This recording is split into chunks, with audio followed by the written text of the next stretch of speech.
ayah saya gitu meninggal dunia. Innalillahi wa inna ilaihi raji'un.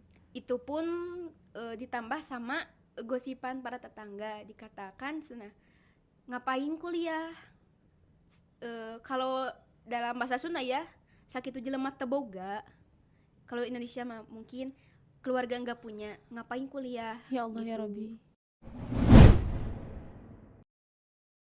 Assalamualaikum warahmatullahi wabarakatuh. Halo semuanya, kembali lagi bersama saya Aididah Amalia di Sipaling Podcast. Tepuk tangan dong. Akhirnya setelah beberapa hari, mungkin kemarin saya sempat sakit, sekarang saya kembali lagi comeback di Sipaling Podcast yang seru ini. Sipaling Podcast ini merupakan podcast yang didukung penuh oleh Program Studi Sistem Informasi Institut Pendidikan Indonesia Garut. Tepuk tangan dong. Nah, pada comeback kali ini kita sudah ada narasumber yang sangat cantik, sangat memotivasi dan sangat menginspirasi. Yaitu siapa lagi kalau bukan Laila Nursila. Halo Teh Laila. Halo, Ai. Cantik banget ya. Ai. Cantik banget. Terus cerah banget. Teh Laila, apa kabar? Alhamdulillah sehat. Alhamdulillah ya Teh Laila, sehat-sehat. Udah Kak privasi. Di sini memang Teh kebiasaan baru juga mulai udah nanyain jomblo enggak. Memang mereka adalah pencari para jomblo. Teh Laila, mungkin sekarang kita bisa ngobrol-ngobrol dan sharing-sharing ya. Teh Laila sekarang kesibukannya apa? Untuk kesibukan sekarang, alhamdulillah sekarang saya sudah masuk semester 6 ya. Berikut juga saya kan sekelas sama Ai ya. Kita sekelas. Juga. Bestie banget ya kita. Iya, bestie. Jadi kalau ngobrol gini juga canggung kalau manggil nama, biasanya manggil Beb. Beb. Boleh gitu kalau di podcast ini manggil Beb gitu. Boleh lah. Boleh. Tapi mungkin karena emang itu kebiasaan kita ya, karena kita manggilnya Beb. Jadi susah kalau manggil nama itu agak canggung gitu. Canggung, benar ya. Selama perkuliahan mungkin alhamdulillah sekarang udah difokuskan untuk semester 6 untuk menuju skripsi. Adapun nanti di semester selanjutnya akan ada KKN sama magang. Iya. Tapi teruntuk semester ini saya tuh enggak melaksanakan KKN gitu. Cuma nanti insya Allah akan dilaksanakan magang gitu. Oh iya. Enggak ikut KKN ya Teh Laila ya? Iya, enggak. Nah, Teh Laila sekarang kan Teh Laila itu sibuknya itu kuliah. Nah, mungkin kan setiap mahasiswa itu mempunyai kisah dan kisah cinta. Ya, Kisah cinta juga pasti semua orang punya. kisah masing-masing gitu. Ya, mengenai bagaimana dulu gitu pas awal-awal perjuangannya seorang Laila, karena yang saya tahu sebagai seorang teman, Teh Laila ini merupakan seorang pejuang yang sangat hebat. Teh Laila boleh ceritakan panjangnya gimana ceritanya?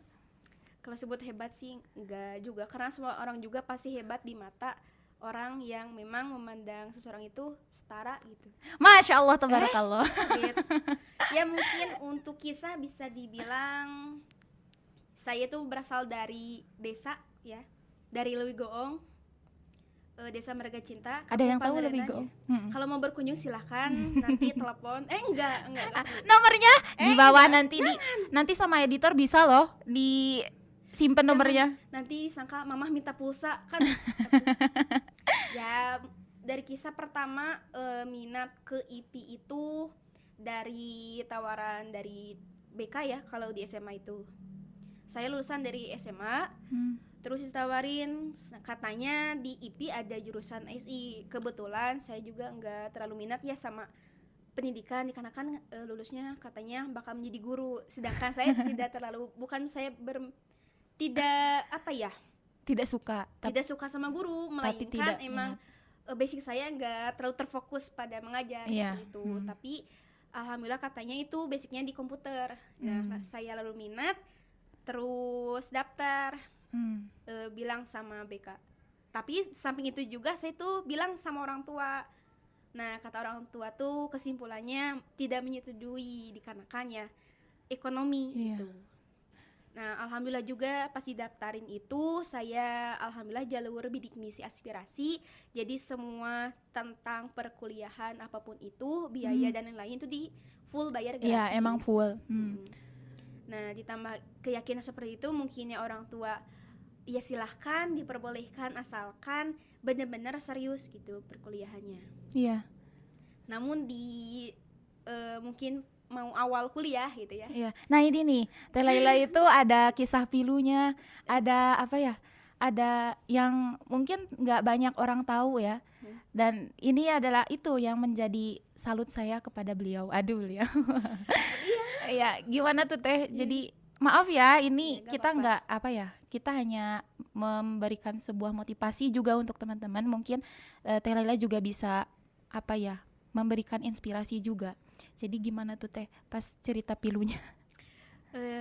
Jadi pas awal saya masuk gitu ya, pas mau benar-benar mau masuk perkuliahan, ayah saya gitu meninggal dunia. Innalillahi wa inna ilaihi raji'un.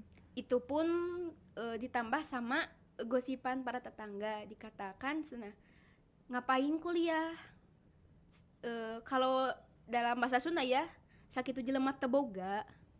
Kalau Indonesia mah mungkin keluarga nggak punya, ngapain kuliah? Ya Allah gitu. ya Rabbi. Terus tambah biaya dari mana, orang tua gak ada penghasilan sama sekali gitu. Sampai segitunya dia. Iya, emang setiap pandangan di orang kampung itu seperti itu, nggak ada gimana jaminan anak kampung itu bakal bisa sukses kuliah tanpa gimana ya, harus ada finansialnya seperti itu. Iya, emang pandangan orang kampung itu seperti itu ya. Nah, bagaimana Teh Laila mematahkan stigma mereka gitu? Karena saya emang gimana orangnya harus bisa apa yang saya inginkan harus saya dapatkan gitu. Jadi saya berusaha, entah itu tentang orang lain berpendapat apa, yang penting saya memegang teguh apa yang orang tua saya sampaikan, terutama almarhum juga.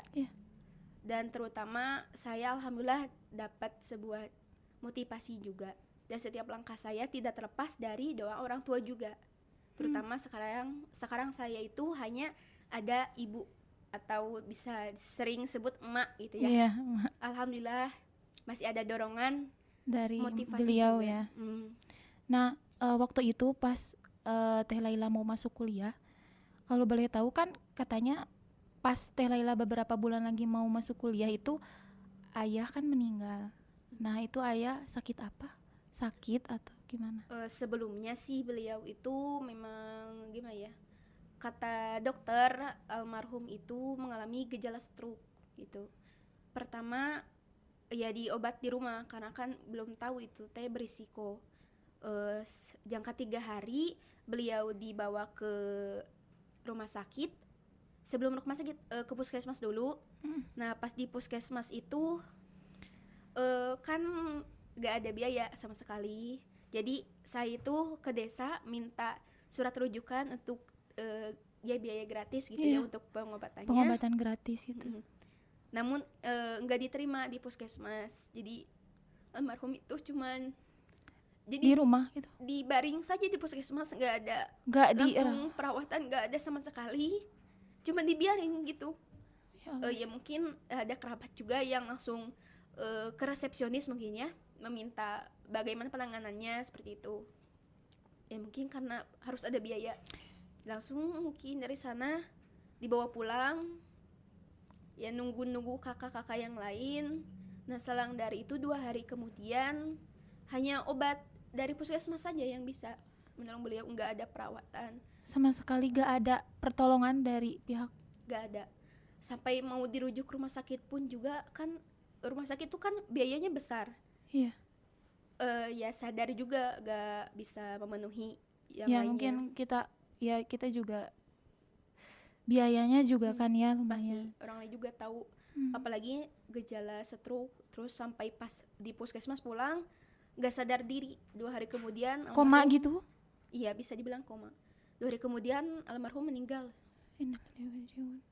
Dan itu katanya posisi Teh Laila itu lagi gak ada di rumah ya? Iya lagi gak ada, tapi itu tuh mau persiapan perkuliahan gitu. Itu benar-benar ujian yang sangat, ya Allah, kalau saya pribadi ya, karena mungkin orang tua itu adalah apa ya, semangat kita. Dan doa orang tua itu adalah ridhonya Allah juga. Iya. Ridhonya orang tua itu ridhonya Allah juga. Pada saat kita ingin memulai sesuatu, kita kehilangan seorang yang kita sayang. Teh Laila, kamu benar-benar kuat, kamu benar-benar hebat, Teh Laila. Dan itu menjadi apa ya, Teh Laila, menjadi sebuah kekuatan mungkin ya. Iya. Dan pastinya. hebatnya Teh Laila itu menjadikan sebuah kesedihan itu menjadi sebuah kekuatan. Tapi jangan sampai untuk kalian jangan terlalu berpikir bahwasannya cuman karena gara-gara orang tua meninggal kok sedih, ataupun Iya. kayak jangan dikucilin, itu mah cuman masalah tentang orang tua ya, mungkin menurut Ya. kalian sepele gitu ya. Iya. Tapi menurut saya pribadi itu adalah salah satu sebagaimana kehidupan saya itu udah mulai roboh gitu, kayak gimana nih kelanjutannya. Iya, apalagi seorang ayah gitu ya, Iya. yang menjadi kekuatan seorang anak. Dan ya Allah ya Robi, Ya, gak apa-apa. kebayang sakitnya gitu, nggak kebayang sih. Jangan sampai dibayangi, soalnya emang Nah, nggak gimana ya, sakit. Aing mah jangan sampai ngalamin. Semoga sehat selalu Aing. Amin ya Allah. Teh Laila juga mamanya semoga sehat selalu. Amin Aing juga. Dan mungkin itulah ya untuk kekuatan Teh Laila sekarang menempuh kuliah. Dan yang saya tahu juga Teh Laila itu sekarang kuliahnya itu kan dari Leuwigoong ke Garut Kota itu kan jauh ya. Iya, lumayan. Dan saya sempat beberapa kali kan ke sana dan tahu banget rumahnya itu sejauh apa dan perjuangannya itu untuk ke kampus itu seperti apa. Dan itu sangat jauh, benar-benar jauh. Kan kebiasaannya itu ada ya yang naik angkot ada. Tapi ini ada jalan kakinya itu. Teh Laila gimana ya Allah ya Robi? Coba Teh Laila ceritakan. Kalau jalan kaki sih Kalau kan saya itu sendiri itu udah dari Tasik ya, Aing merantau. iya, maksudnya kalau saya mengalami di posisi Teh Laila gitu, kayak harus jalan kaki sejauh itu gimana Teh Laila? Kalau jalan kaki sih udah biasa gitu dari SMA. Jadi kalau udah jauh gitu ya jalan kaki serasa dekat gitu, kalau terutama untuk yang orang yang terbiasa gitu. Kalau mungkin untuk Aing yang belum terbiasa kan pernah ya ke rumah main. Itu tuh waktu sore ya. Iya, sore. Hujan. Nyampenya itu maghrib. Iya. Lalu mau isya tuh ya. Dari sore itu waktu itu kan kita apa ya, nggak sengaja ya ke sana. Iya. Nah itu berapa kilo kalau boleh tahu? Jauh banget ya Allah, bener jauh itu. Kalau di jarak sih belum, gak tahu berapa, cuman kalau di waktu hampir dari rumah ke jalan raya itu 45 menit kalau jalan kaki gitu. 45 menit. Kalau Hampir bisa sejam. juga sejam, kalau itu jalan kakinya itu pelan gitu. Itu teh Desa Leuwigoong ya namanya. Desa Marga Cinta. Marga Cinta. Itu kenapa yang saya herankan sampai sekarang itu kan mungkin di sana itu ada banyak mahasiswa, siswa. Dan yang saya herankan itu kenapa mereka di sana, pemerintah di sana itu nggak ada yang apa ya, maksudnya ya yang saya herankan itu kenapa nggak ada angkot gitu, nggak ada kendaraan, nggak ada transportasi yang membuat Teh Laila itu kan untuk beberapa orang kan mungkin nggak ada yang nggak punya motor gitu. Untuk kendaraan sih kan hanya difokuskan untuk di jalan raya saja, enggak sampai ke jalan kampung. Untuk kampung hanya di fasilitasi hanya ojek seperti itu. Nah, sedangkan ojek di kampung saya itu memang kurang gitu, enggak ada. Semisal mungkin contohnya ada saudara, ternyata saudara juga enggak bisa diminta bantuan gitu untuk ke Itu jalan. yang memaksakan Teh Laila untuk jalan kaki ya. Iya. Tapi udah biasa ya. Iya, udah biasa. Gimana kalau berangkat kuliahnya jam 7? Ya sebisa mungkin kebiasaan sih kalau sudah sholat subuh berangkat gitu, jangan langsung jalan kaki. Sekalian olahraga saja. Sholat subuh itu langsung mandi, langsung Pokoknya mas siap-siap sebelum gitu. sholat itu udah harus beres persiapan, entah itu udah mandi, sarapan, ataupun buat yang lainnya. Pokoknya mas sesudah sholat langsung berangkat gitu. Mungkin itu ya menjadi kekuatan Teh Laila itu. Nah, yang tadi ada nggak motivasi atau hal yang menjadi kekuatan Teh Laila dari seorang ayah gitu?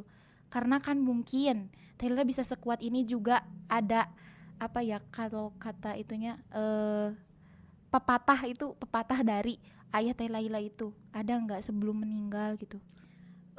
Paling diingat sih ketika almarhum Tiada itu kan semasa hidupnya itu pernah bilang ketika kita berperilaku baik, orang pun akan baik.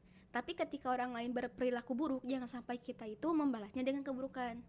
Gitu. Jadi Masya Allah. mungkin saya bisa Iya. menyimpulkan bahwasanya yang beliau sampaikan itu kita harus baik terhadap siapapun karena pencipta kita juga maha baik. Gitu. Iya. Itu hebat banget, dan saya salut ke Teh Laila sih. Itulah yang menjadi kekuatan seorang Laila. Power Ranger ya. Power Ranger. Ya itulah yang mungkin untuk motivasi di teman-teman semuanya juga. Terus untuk saya sendiri juga jadi motivasi. Dan kita harus bersyukur dengan keadaan kita sekarang ya. Iya. Karena orang lain mungkin ada yang di bawah kita, ada yang lebih menyakitkan dari kita. Dan Teh Laila hebat. Semua orang juga hebat ya. Terutama juga sama hebat. Nah mungkin sekarang Teh Laila kita jangan bersedih-sedih terus. Oke. Siap. Kita masuk ke sesi Teh Laila ini kan tadi Teh Laila sempat singgung nih. Sekarang kan kita mau KKN. Teh Laila katanya nggak ikut KKN. Kenapa nggak ikut KKN? Dikarenakan kan semester kemarin yang semester 5 ada program PMM. PMM itu apa? Program pertukaran merdeka, di mana para mahasiswa itu diperbolehkan untuk kuliah di universitas di seluruh Indonesia, baik itu di PTN atau PTS. Jadi kita itu boleh kuliah di mana saja sesuai dengan yang kita inginkan, tapi di sana juga ada persyaratan untuk daftar PMM tersebut, di mana persyaratannya mungkin yang pasti harus mahasiswa aktif juga. Iya. Nah yang kedua, nilai atau IPK itu harus lebih dari 2,75 itu. Teh Laila itu ikut PMM ya waktu itu semester 5. 5. Nah itu PMM itu merupakan program apa? Program LPDikti, di mana itu program itu memang bertujuan untuk gimana ya, kayak memajukan setiap mahasiswa untuk bisa mengenal lebih jauh mengenai itu kayak pembelajaran, mengenal juga lingkungan di universitas yang lainnya gitu. Oh, jadi kayak mahasiswa di kampus ini ke kampus yang lain Iya, gitu. gitu. Teh Laila ikut. Teh Laila itu angkatan pertama. Jadi Di benar-benar PMM. PMM. Waktu itu ke sana atau online atau offline atau gimana? Nah untuk sistemnya itu PMM tuh ada 2. Yang pertama ada daring, yang kedua ada luring. Nah saya itu mengambil bagian daring. Daring. Iya, daring itu berarti online gitu. Kalau luring berarti itu di luar wilayah Garut ataupun ke tempat tujuan yang kita daftar gitu. Oh, waktu itu kalau boleh tahu Teh Laila daftarnya ke kampus mana?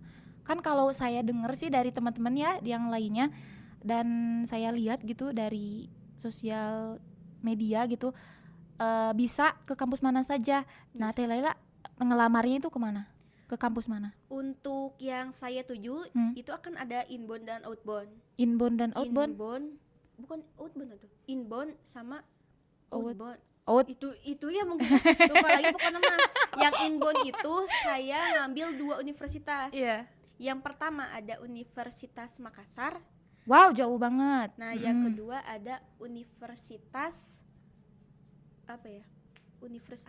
satu lagi Riau. ada Jambi, Universitas Jambi sama Universitas di Makassar.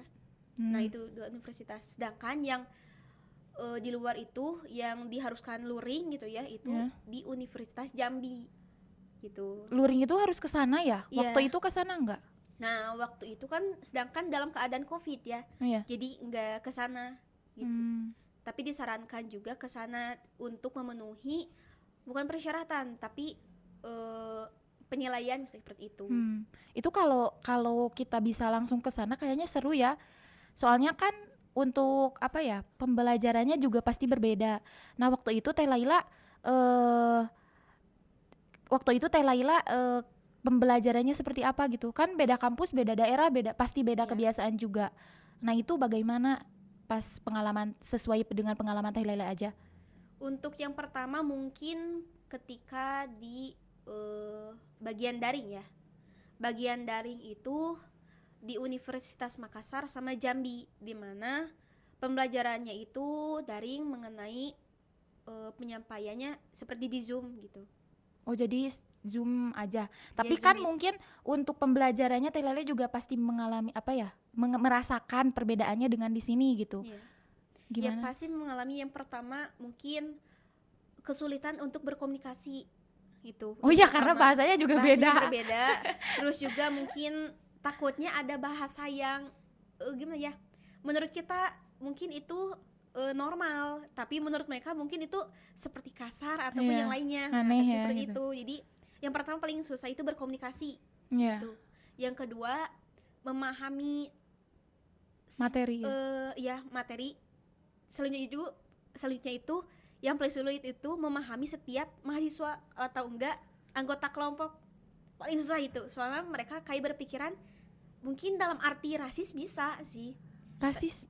Bukan rasis, ya seperti rasis Ah, gitu. iya, Contohnya ya, kan saya berasal dari Garut gitu. Dalam arti saya dari orang Sunda gitu. Terus saya juga kan beragama Islam. Iya. Sedangkan mereka notabene non muslim Oh, gitu. iya. Jadi ketika ada saya penyampaian sesuatu kayak mereka itu kayak Nggak menyepelekan. kurang setuju gitu ya, Ya, kayak kurang seperti setuju itu. gitu. Terus juga kayak menyepelekan gitu. Jadi selama periode PMM itu berjalan juga kayak bingung harus gimana. Jadi kalau Itulah ya kesulitannya. jadi kalau sama kayak rasis aja gitu. Jadi enggak nyaman ada, nyamannya ada. Nyamannya itu ketika perkuliahan dengan dosennya. Pada baik-baik juga alhamdulillah para dosennya. Mengerti juga keadaan kalau daring gimana kesulitannya gitu. Iya. Tapi untuk pembelajarannya materinya itu yang disampaikannya itu Teh Laila pahami enggak? Karena kan mungkin penyampaiannya juga berbeda dengan di sini, dengan kebiasaan di sini. Untuk penyampaian materi sih alhamdulillah dikarenakan saya mengambil sesuai dengan jurusan. Di jurusan kan ada mata kuliah yang sama di sana. Oh iya itu. Ya, saya mengambil mata kuliah yang sama. Dikarenakan kan nantinya akan ada konversi nilai. Jadi saya mengambil mata kuliah yang sama saja. Soalnya kan kalau di sini tidak mengambil tapi di luar mengambil, otomatis kayak mengefektifkan gitu. Nah waktu itu pas Teh Laila pengen daftar nih jadi PMM pertukaran mahasiswa, Teh Laila mendatangi siapa dulu? Karena kan itu kalau setahu saya dengar itu persyaratannya lumayan sulit ya, lumayan ribet gitu. Nah gimana Teh Laila pengalamannya? Untuk pendaftaran sih yang pertama kita pasti mempunyai grup ya, grup WA. Itu dibimbing sama pembimbing dari pembimbing IP, terutama nama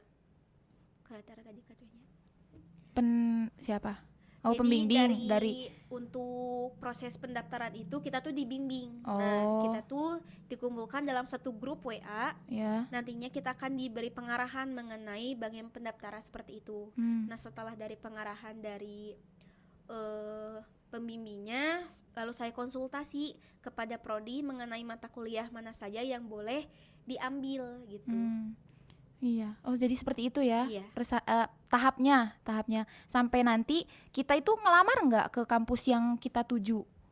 Untuk melamar sih enggak, dikarenakan nanti data ataupun formulir yang kita isi itu akan dikirim secara otomatis oleh sistem, dikarenakan kita itu mengisi dari website. Ada sistemnya, Iya. sistemnya. Iya. Jadi itu merupakan program yang menurut saya sih bagus ya.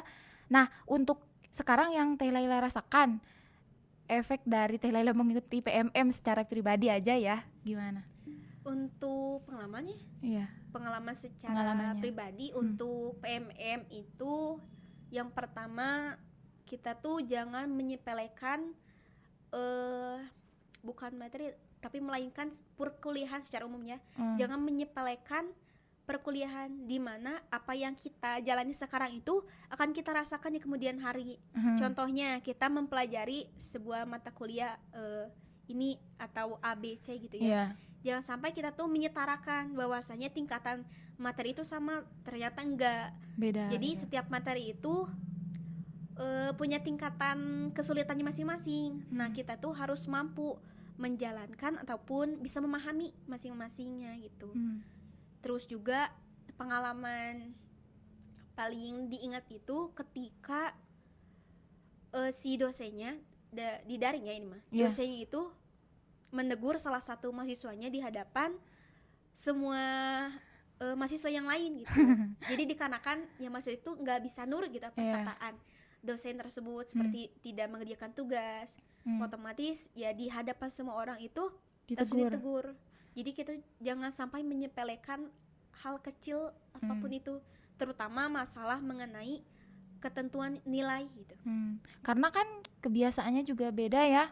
Nah, itulah yang menjadi salah satu tujuan PMM mungkin ya, untuk kita mempelajari adat dan istiadat di luar ya.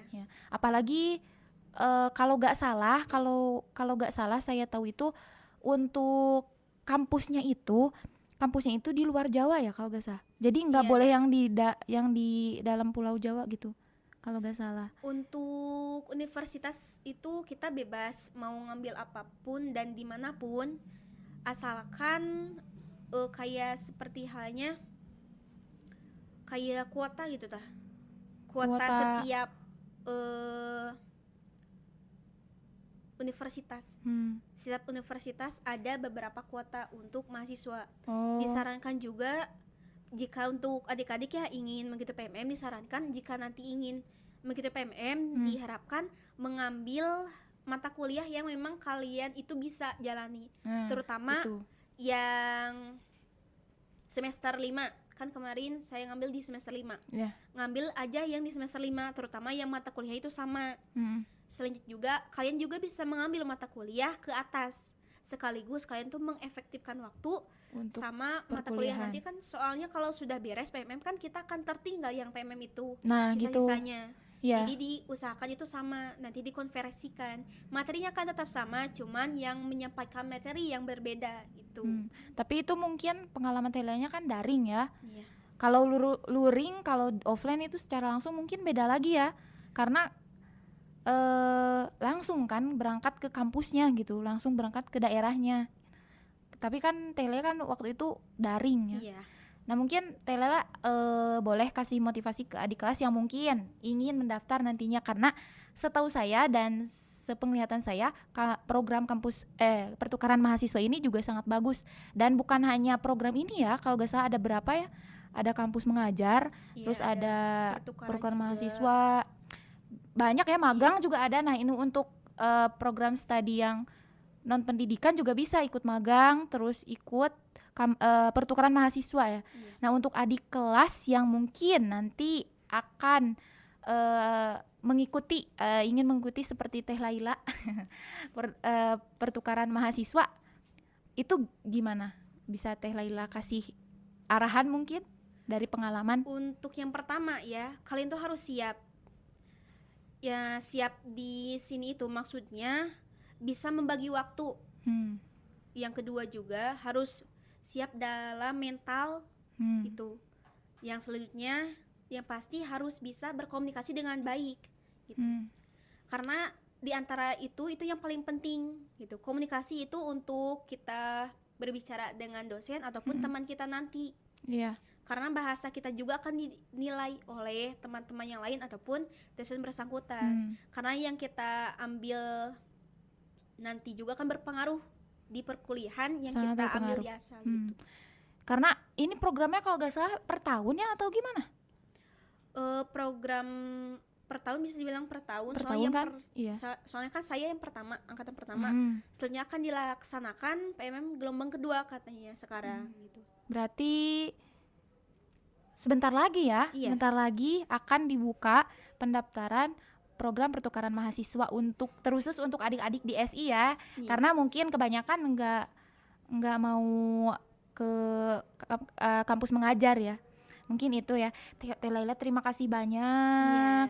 Sama-sama. Dan saya mengucapkan terima kasih atas segala pengalaman dan juga motivasinya, karena sangat memotivasi dari kisahnya, dari pengalamannya juga. Dan teman-teman semua mungkin bisa mengambil juga pelajaran dari seorang Laila Nursilah. Sangat banyak dan mungkin saya sangat terharu juga tadi. Jangan menangis sudah. Terima kasih banyak Teh Laila. Ya, sama-sama. Mudah-mudahan Teh Laila sehat selalu dan Amin. kita juga bisa melakukan dan menjalankan perkuliahan sampai dengan lulus dengan lancar ya. Amin. Ya Allah, amin. Terima kasih kepada teman-teman semua juga yang telah menonton. Saya ucapkan banyak terima kasih. Jangan lupa like, komen, dan juga subscribe. Harus ya. Harus. Nanti kalau udah 2000 subscriber ya kalau gak salah, kita akan mengadakan giveaway katanya. Dan nanti teman-teman semua juga bisa ikut ya. Jadi terus dukung channel kita. Jangan lupa like, komen, dan juga subscribe ya. Terima kasih. Assalamualaikum warahmatullahi wabarakatuh.